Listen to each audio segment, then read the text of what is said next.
1절부터 22절까지 말씀. 창세기 15장 1절부터 21절까지 말씀을 우리 함께 같이 받겠습니다. 같이 읽습니다. 이후에 여호와의 말씀이 환상 중에 아브라함에게 임하여 이르시되 아브라함아 두려워하지 말라. 나는 네 방패요 너의 지극히 큰 상급이니라. 아브라함이 이르되 주 여호와여 무엇을 내게 주시려 하나이까?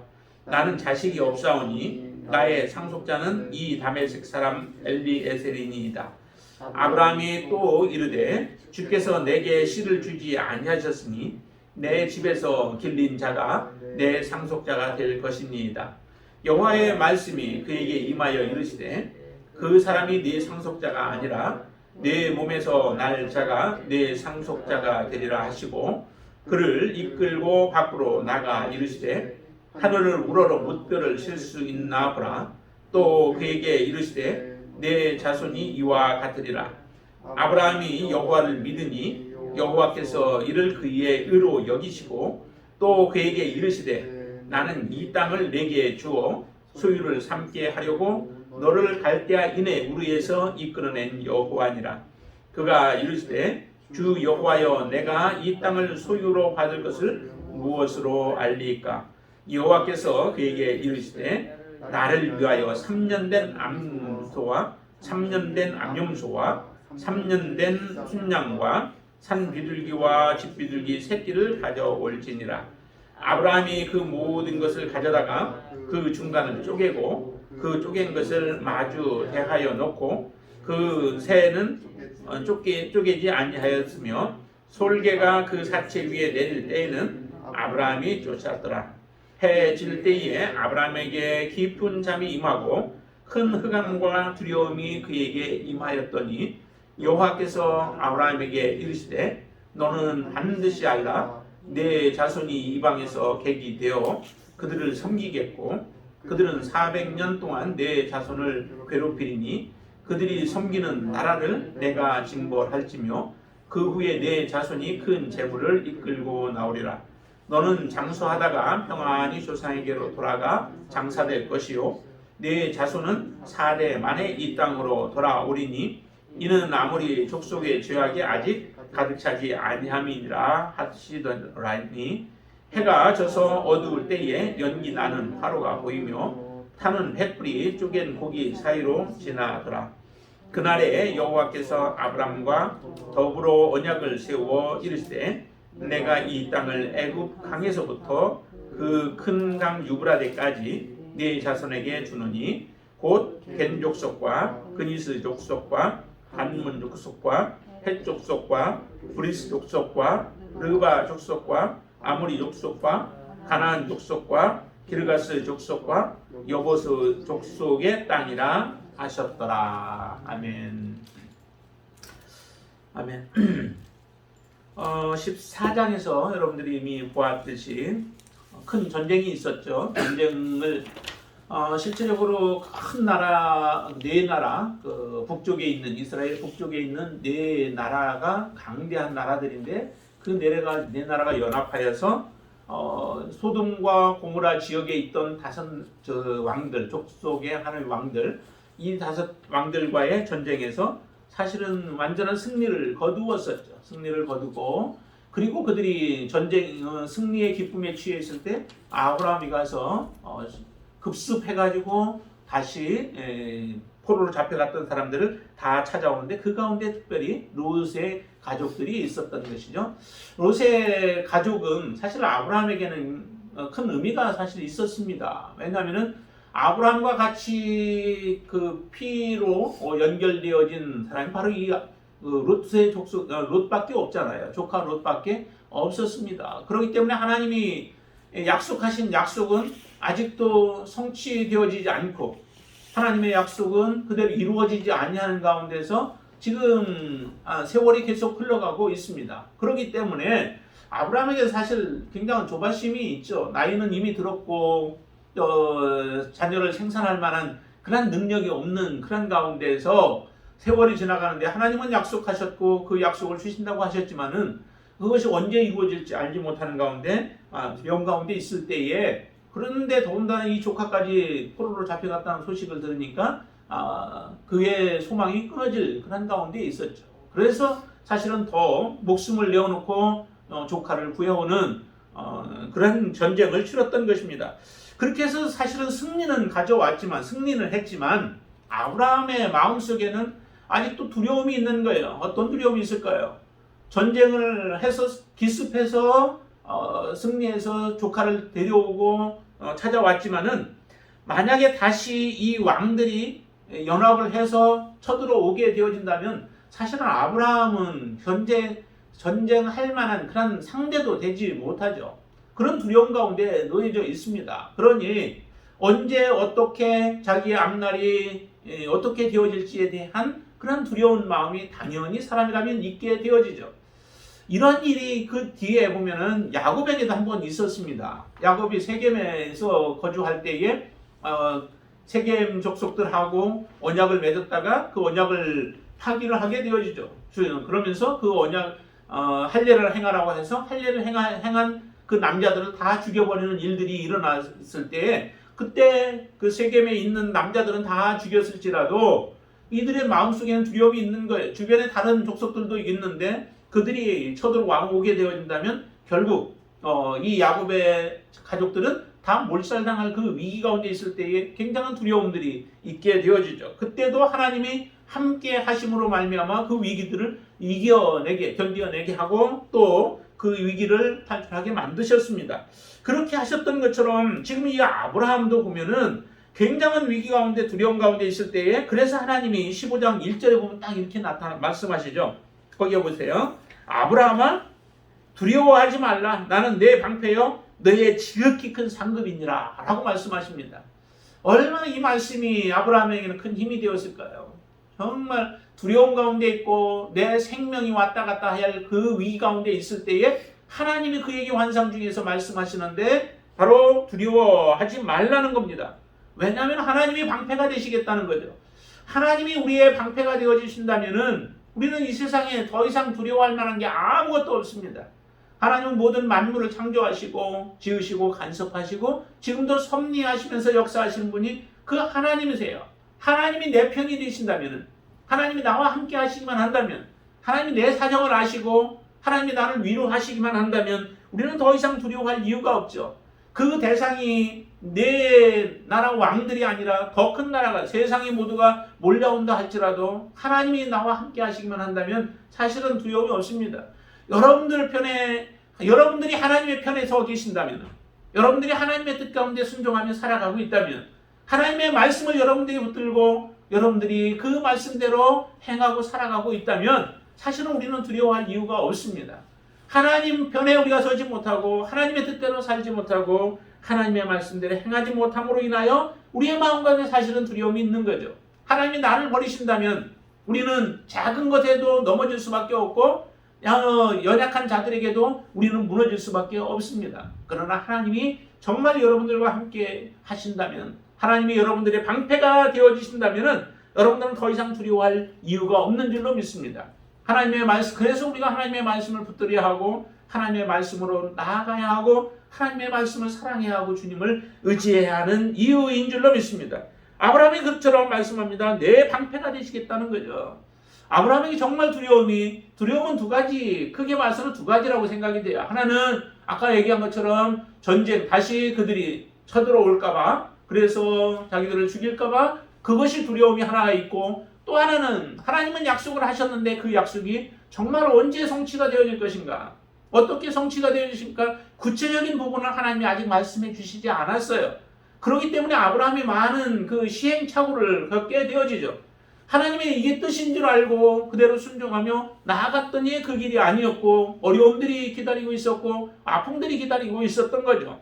이와 같은 일들이 계속적으로 되어지고 있는데 자기는 나이는 점점점 들어가고 있고 하나님의 뜻은 보이지 아니하고 하니까 그것이 두려운 것이었던 거죠. 그때 아브라함 또 한 번 더 얘기합니다. 나는 내 방패요, 그 다음에 너의 지극히 상급이라고 얘기합니다. 하나님이 여러분들의 진정한 정말 상급이신가요? 하나님, 이 세상의 상급이 아니라, 이 세상에서 상급을 우리가 받기를 원하는 게 아니라 하나님 자체가 여러분들의 진정한 상급이신가요? 그게 우리의 믿음, 진짜 믿음 있는 사람들에게는 하나님이 우리의 상급인 거죠. 하나님 한 분만 있으면 우리는 부족함이 없는 거죠. 상천하지에 하나님이 나와 함께 계시고 내가 정말 하나님을 그렇게 사랑한다면 우리는 더 이상 다른 것 필요 없는 거예요. 하나님이 나의 상급이라고 하면서도 우리가 아직도 세상의 물질 때문에 하나님 앞에 불평하고 불만을 터뜨리고 있다면 그건 하나님이 우리의 진정한 상급이 아니죠. 이 땅에 살아가면서 불편함을 느낄 수는 있어요. 우리가 살아가면서 모든 것이 다 만족할 수 있겠어요? 모든 것을 풍족하게 다 채워줄 수 있겠어요? 그러나 부족함 가운데도 하나님이 나와 함께 계심으로 인하여 그 모든 부족함들이 채워지는 거죠. 하나님이 우리 안에 없다면 우리는 그 공간을 어느 것으로도 채울 수 없어요. 그렇기 때문에 공허함으로 이 세상에 살아갈 수밖에 없는 거죠. 그러나 하나님이 채워진 사람은 이 세상의 모든 것이 부족하다 할지라도 궁핍한 가운데 있다 할지라도 우리는 하나님 만족해하며 살아갈 수 있는 거죠. 그 고백이 누구의 고백이에요? 바로 사도 바울의 고백 아니겠습니까? 내가 풍부에 처해도 아니면 내가 궁핍에 처해도 내가 일체의 비결을 알았다는 거죠. 내가 자족하는 비결을 알았다는 거예요. 많이 채워져도 채워준 것으로 인하여 다른 사람들을 섬기며 하나님의 영광을 드러내는 삶을 살아가고 부족하면 부족한 대로 그 안에서 만족해하며 살아갈 수 있는 자족의 비결을 배웠다는 거예요. 그게 하나님이 그 안에 풍성히 거하고 예수 그리스도가 또한 성령께서 그의 삶을 주장하기 때문에 그런 거죠. 그러기에 사도 바울은 핍박을 당해도 매를 맞아도 고난을 당해도 그 가운데서 하나님의 말씀과 동행하며 살아가는 귀한 삶을 살아가는 모습을 보여줍니다. 여러분들의 인생 가운데도 바로 이런 놀라운 축복이 있게 되길 바랍니다. 그러기 위해서는 정말 여호와가 나의 방패가 되시고 여호와가 나의 큰 상급이라고 하는 그런 분명한 확신과 믿음을 가지고 우리가 살아가게 되어질 때에 이런 삶을 살아가게 되어질 줄로 믿습니다. 아브라함이 그 약속을 하셨어요. 하나님 하시고 나서 사시자 아브라함이 이렇게 얘기를 하죠. 2절 한번 보세요. 2절 한번 같이 읽어볼까요? 아브라함이 이르되 주 여호와여 무엇을 내게 주시려 하나이까? 나는 자식이 없사오니 나의 상속자는 이 다메섹 사람 엘리에셀이니이다 라고 고백을 하죠. 어떤 면에서는 투정과 같은 모습이에요. 하나님이 나에게 큰 상급이라고 하는데 엄청난 상급, 특별히 그 전쟁터에 나가서 전쟁하고 승리하게 되어지면 전리품을 얻게 되어지잖아요. 그와 같은 그 전리품을 얻는 것과 같이 하나님이 나의 진정한 상급이라고 하는데, 그런데 실제 내 삶에 지금 보면은 하나님 나의 자녀가 없습니다. 하나님이 약속을 이미 하셨는데 그 약속하신 자녀 지금도 없어요. 그런데 내가 낳을 수 없는 그런 상태여서 아브라함은 이렇게 결정을 하는 거죠. 어떻게 결정하냐면 엘리에셀, 자기 집안에 있는 사람 중에서 신실한 중에 있는데 그 엘리에셀이 나의 후속자, 상속자가 될 것입니다 라고 그렇게 마음을 먹고 있는 거예요. 그렇게 마음 먹고 하나님 앞에 얘기하는 거죠.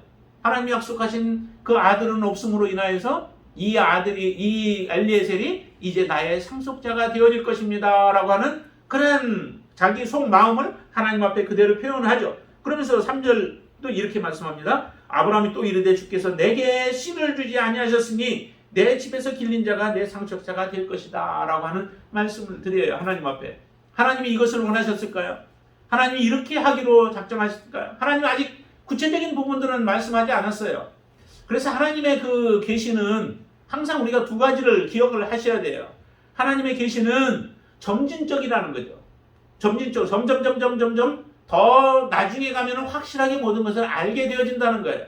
처음에는 하나님이 언약을 해도 그 언약이 무엇인지 잘 몰라요. 그냥 하나님과의 언약을 맺어서 언약을 하나님이 내게 해주셨다라고 하는 것. 그리고 큰 그 계획을 우리는 그냥 보는 거죠. 하나님이 아브라함을 통하여서 너의 자손이 번창하게 되고 내 이름이 창대하게 될 거고 너에게 땅을 주겠다라고 하시는 약속을 주셨는데 어느 땅인지는 몰라요. 그런데 그것이 점점 구체적으로 이루어져 나아가게 되어지죠. 그처럼 하나님의 계시는 점진적이고 또한 하나님은 계시는 반복적으로 계속해서 준다는 거죠. 한 번 딱 말씀하고 너 기억해? 하고서 끝나는 게 아니라 혹시 모르면 더 또 반복해서 말씀해 주시고 그것을 확실하게 해 주신다라고 하는 거예요. 그렇기 때문에 하나님의 계시는 이전의 구약에서보다 신약의 말씀들을 우리가 보면서 하나님의 계시가 이런 것이었구나 라고 하는 것들을 우리는 명확하게 알게 되어지죠. 마지막에 주신 하나님의 말씀이 이제 요한계시록의 말씀이에요. 그 말씀을 통해서 모든 것들이 완성케 해주셔서 더 이상의 이제 계시는 문자적인 계시들은 더 이상 이제 주시지 않게 되어지죠. 그 안에서 하나님의 뜻이 어떤 것인지 앞으로 어떤 일들이 되어질 것인지에 대한 것들도 우리에게 정확하게 알게 해주시기 때문에 그래서 말씀들을 계시록을 특히 우리가 또 많이 보아야 돼요. 근데 여기서도 하나님은 아브라함에게 자기의 집에서 길리운 자가 상속자가 될 것이다라고 하는 정도로까지만 아브라함은 알고 있었는데 그것이 이제 잘못되었다라고 하는 것을 하나님이 고쳐주시게 되어지죠. 그것이 4절의 말씀이에요. 보세요. 4절 같이 한번 읽습니다. 여호와의 말씀이 그에게 임하여 이르시되 그 사람이 내 상속자가 아니라 내 몸에서 날 자가 내 상속자가 되리라 하시고 이렇게 말씀하시죠. 또 하나님이 한 걸음 더 알려줘요. 한 걸음 더 알려주는데 그게 뭐냐면 내 몸에서 나는 자가 너의 상속자지 엘리에셀이 내 상속자 아니야. 이전에 아브라함은 그 조카가 혹시 자기의 상속자가 되어질 줄로 또 착각을 했었던 거죠. 그렇게 하면서 조카와 같이 있었는 조카도 또 떼내보내고 그리고 포로로까지 잡혀갔다가 돌아오는 그런 일들이 겪으면서 그가 아니다라고 하는 것들을 알게 되면서 좀 더 좁혔던 거예요. 그래서 자기와 함께 자기가 마음을 다하는 그 종이 긴 줄 알았는데 하나님이 다시 알려주시는 겁니다. 내 몸에서 날 자가 너의 상속자가 될 것이다 라고 말씀해요. 근데 여기서 내 몸이라고만 했지 구체적으로 더 얘기를 안 하세요. 그래서 또 한 번 아브라함이 하나님의 말씀대로 순종했던 게 뭐냐면 이제 하가를 자기에게 드리잖아요.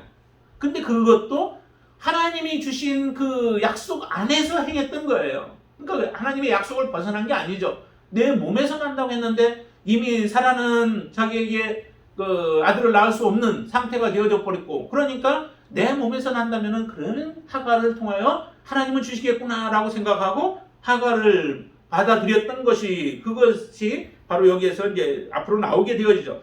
그러니까 하나님의 약속을 주시고 하나님이 우리에게 말씀해 주시고 하나님이 우리에게 가르쳐 주시고 하나님이 우리에게 약속하신 그 안에서 우리가 순종하게 되어지는 것은 하나님 그것에 대해서 우리를 책망하지 않으세요.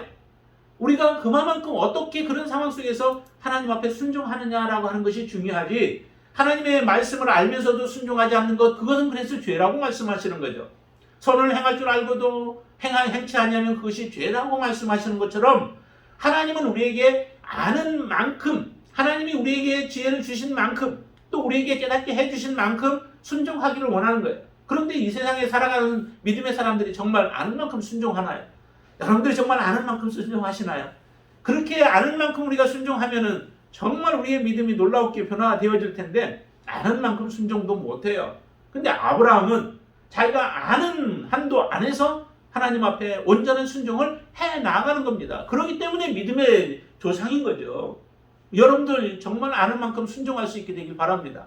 하나님의 말씀을 많이 들어서 우리가 그 은혜를 받는 것도 중요한데 그 다음에 중요한 것은 그대로 실천의 삶이죠.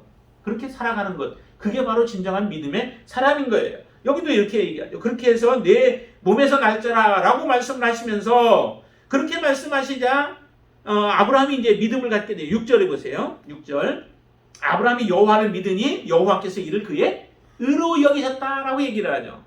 하나님이 그렇게 말씀해 주시니까 내 몸에서 날짜가 너의 상속자야 라고 말씀해 주시니까 하나님 이제 아브라함은 믿는 거예요. 이전에도 약속을 몇 번 해주셨습니다. 어떤 약속이었냐면 5절 보세요. 5절 보세요. 그를 이끌고 밖으로 나가 이르시되 하늘을 우러러 뭇별을 셀 수 있나 보라. 또 그에게 이르되 내 자손이 이와 같으리라 라고 약속을 하시잖아요. 근데 이 약속을 어느 앞에서도 했잖아요. 13장에서도 한번 보세요. 13장에서 보세요. 13장 15절 말씀 보세요. 15절 보시면 보이는 땅을 내가 너와 내 자손에게 주리니 영원히 이르리라. 그러면서 16절 같이 읽습니다. 내가 내 자손이 땅에 티끌 같게 하리니 사람이 땅에 티끌을 능히 셀 수 있을진데 내 자손도 되리라. 이렇게 말씀하시잖아요. 이렇게 할 수 있대요. 그런데 하나님 아직도 주시지 않았거든요. 그런데 오늘 여기에 본문의 15장에 보면은 하나님이 이렇게 말씀하시자 이제 하나님은 진짜 신뢰하는 거죠. 하나님을 믿자 하나님이 이를 그의 의로 여기셨다라고 말씀하시고 그러면서 하나님이 더 약속하시죠. 약속하기 전에 이제 한 가지 요구를 합니다. 제사를 드리라는 거죠.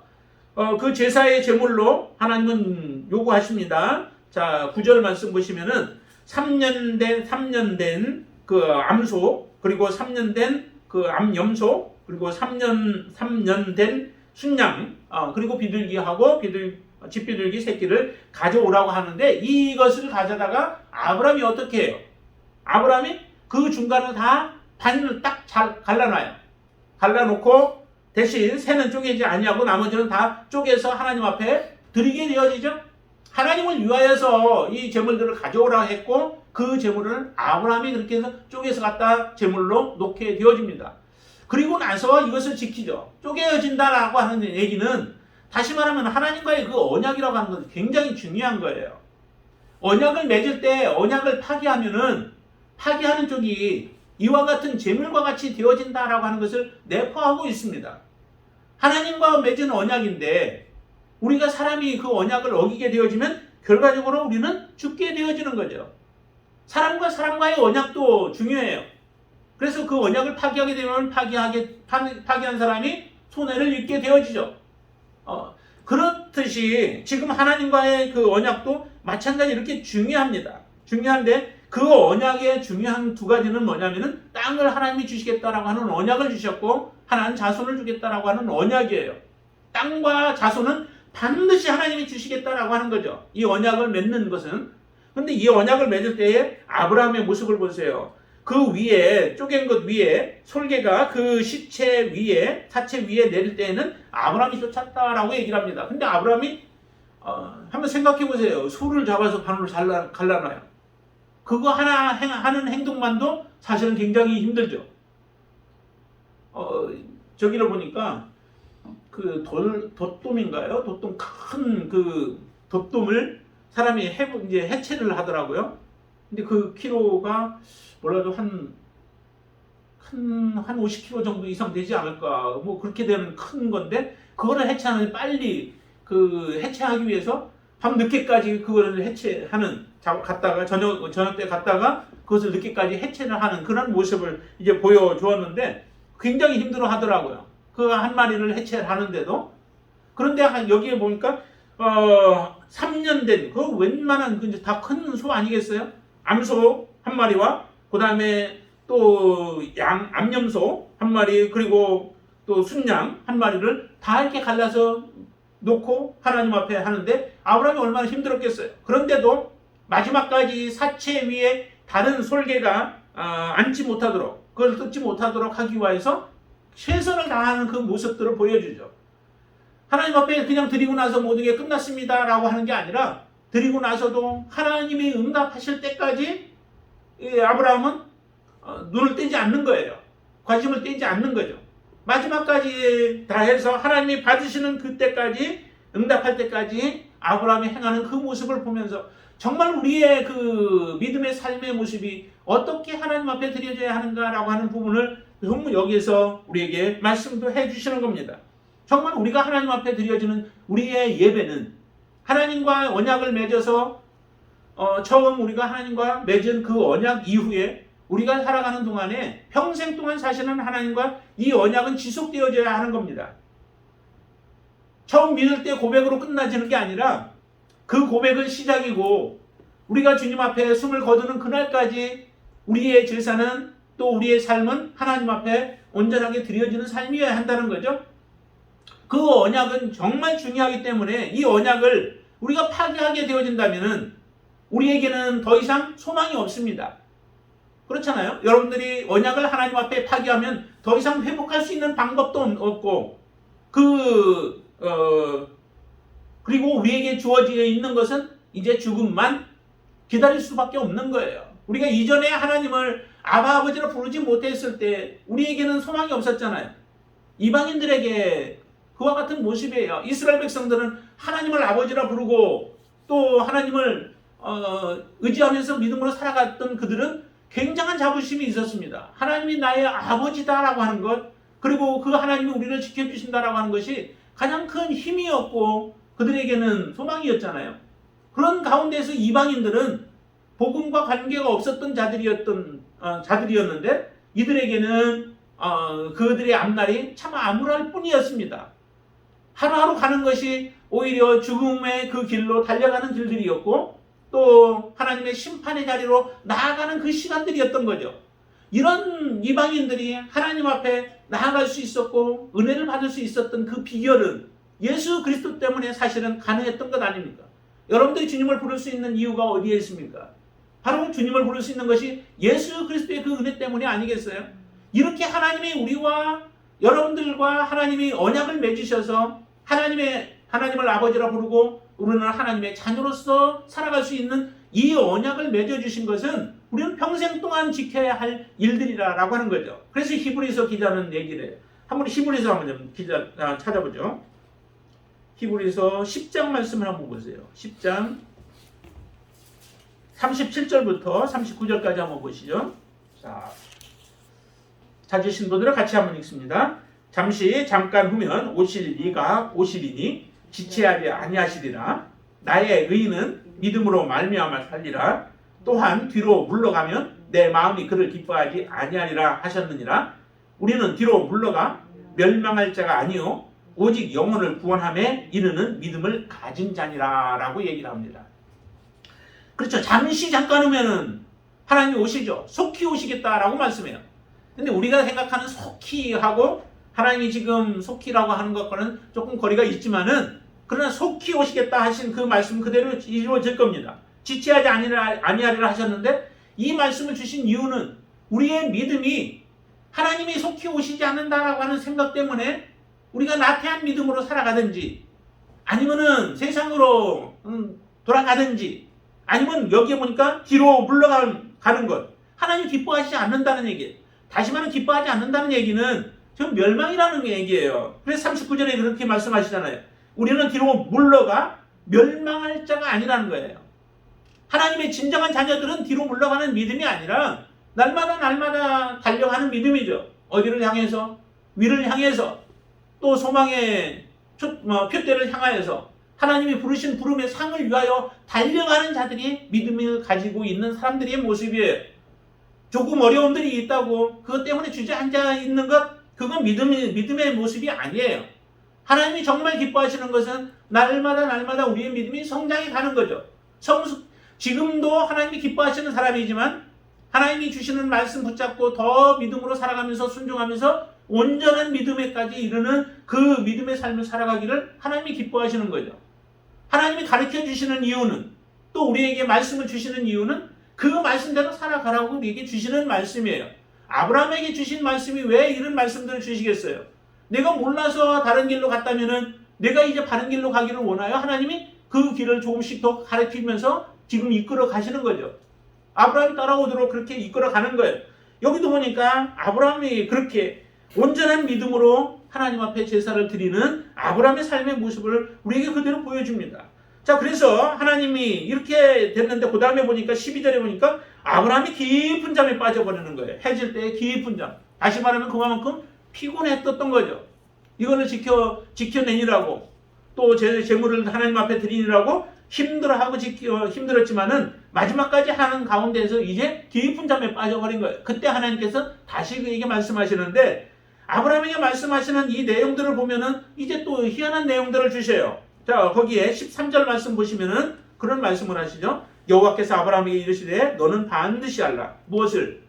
내 자손이 이방에서 객이 되어 그들을 섬기겠고 그들은 400년 동안 내 자손을 괴롭히니 400년 동안을 그들은 이방에서 객이 되어 그들을 섬기겠다라고 얘기를 합니다. 자손을 주겠다고 했는데 뭇별과 같이 아니면 티끌과 같이 주겠다라고 약속하는데 그 자손들은 객이 되어서 다른 나라에서 그들을 400년 동안 섬기겠다는 거예요. 근데 이 말씀의 약속들은 언약은 그대로 예언은 그대로 성취가 되어지죠. 이스라엘 백성들이 출애굽할 때에 그대로 성취가 되어져요. 그래서 430년이 지난 후에 이스라엘 백성들이 출애굽하게 되어지는데 그 말씀과 같이 그대로 성취가 되어지는 단지 이게 그때의 앞으로 되어질 그 날의 예언만이 아니라 사실 이것은 예수 그리스도를 통하여서 이루실 놀라운 하나님의 그 계획을 그대로 우리에게 보여주시는 것이라는 거죠. 이 하나님이 예언한 상속자와 아니면 그 땅에 대한 예언의 이 언약의 말씀들은 단지 이 구약에 나타난 것들은 하나의 예표로 주어진 거예요. 이때 실제적으로 예표로 주어진 것이어서 역사 속에서 이루어졌지만은, 그러나 그것으로 하나님이 그것이 진정한 목적이 아니라 앞으로 하나님이 우리에게 주실 그 언약을 그대로 이것을 통하여 보여주시는 것이라는 거죠. 그래서 하나님의 나라와 또 예수 그리스도를 통해서 이루어 주실 그 나라를 그대로 우리에게 말씀해 주시는 겁니다. 특별히 믿음으로 이제 주님을 따라가는 자들, 이스라엘 백성들, 아브라함의 단지 육신적인 자손뿐만 아니라 하나님을 믿는 예수 그리스도를 통하여 하나님의 나라에 들어온 모든 하나님의 자녀들과의 언약의 약속이다라고 하는 거예요. 그러기에 400년 동안이나 괴롭힘을 당하고 고통을 당하게 되어지고 그리고 나서 큰 재물을 이끌고 나오리라 한 예언의 말씀이 성취되어진 것 같이 하나님의 자녀들에게 진정으로 하나님은 이런 놀라운 축복을 주십니다. 그때는 물질적인 재물을 풍성하게 얻으면서 이스라엘 백성들이 출애굽하게 되어지는 그 여정의 길로 들어가지만, 하나님이 우리에게 주시는 진짜 영적인 믿음의 자녀들에게 주시는 그 축복은 이제 이것으로 비교되어질 수 없는 거죠. 하나님이 영원한 하나님의 나라를 여러분들에게 주실 겁니다. 영원한 하나님의 나라를 하나님이 약속하신 거예요. 누구를 통하여? 고난당했던 이스라엘 자손들이 아니라 이제 예수 그리스도의 찢기심과 예수 그리스도의 보혈, 예수 그리스도의 십자가, 예수 그리스도의 직접적인 죽으심, 여기 사체들을 재물들을 쪼개서 하나님 앞에 드렸던 것 같이 예수 그리스도가 친히 우리를 위하여서 찢기시고 죽으심으로 인하여 우리에게 영원한 하나님의 나라를 주시겠다라고 하는 겁니다. 이 나라를 소망하며 살아가는 사람들은 아브라함처럼 하나님 앞에 믿음으로 이제 쫓아가야 되는 거죠. 땅도 하나님이 분명하게 약속을 주셔요. 자손에 대한 것도 네 몸에서 날 자라라고 하시는 약속을 주셨을 뿐만 아니라 땅도 이제 분명하게 약속하시죠. 18절 보세요. 18절에 보면 그날에 여호와께서 아브라함과 더불어 언약을 세워 이르시되 내가 이 땅을 애굽 강가에서부터 그 큰 유브라데 강까지 내 자손에게 주노니 하시면서 주시는데, 곧 겐 족속, 그니스 족속, 갓 족속, 간문 족속, 헷 족속, 브리스 족속, 르바 족속, 아모리 족속, 가나안 족속, 그리고 기르가스 족속, 여부스 족속, 이 땅들을 다 주겠다라고 하는 분명한 약속을 주시죠.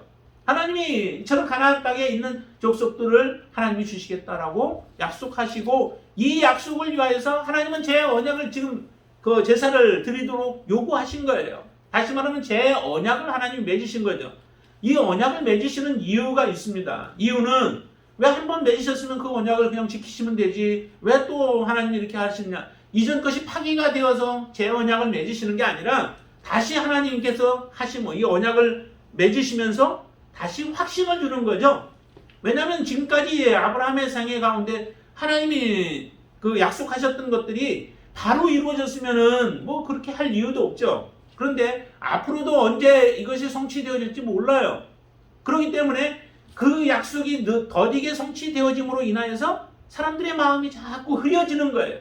하나님과 맺었던 확실한 약속들이 정말 그랬었는가? 아니면 우연히 일들이 일어나는 것이 아닌가? 하면서 사람들의 마음이 흐려지기 때문에 하나님이 주신 약속들을 더 정확하게 붙잡고 확실하게 믿음의 발걸음을 띄워놓고 하나님을 의지하며 살아가도록 하기 위하여 하나님이 이런 언약을 주시는 거죠.